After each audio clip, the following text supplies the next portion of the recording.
So with that, I recognize myself for an opening statement, and I want to thank you, Secretary Duffy, Sean, for being here today to discuss the Department of Transportation's policies or programs and fiscal year 2026 budget request.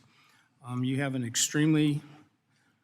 have had an extremely busy 6 months, and I appreciate you coming in to answer members of Congress's questions. Following the tragic aviation accidents in the recent months and years of underinvestment in FAA's capital budget, this committee responded by providing the FAA with a $12.5 billion down payment to modernize air traffic control systems as part of the reconciliation bill. This funding will allow the administration to immediately get to work to replace critical telecommunications infrastructure and radar systems, invest in runway safety and airport surveillance projects, and replace antiquated air traffic control facilities.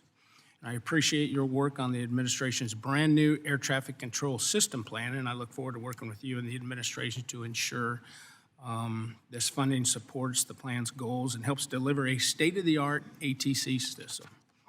We also recently marked the one-year anniversary of the FAA Reauthorization Act of 2024 being signed into law.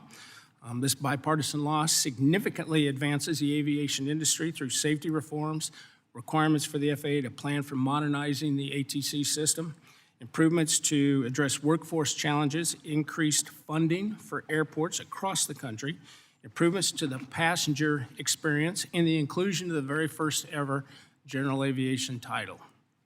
I look forward to working with you, Secretary Duffy, so that this law is implemented in a way that ensures America's aviation system remains the gold standard for the world.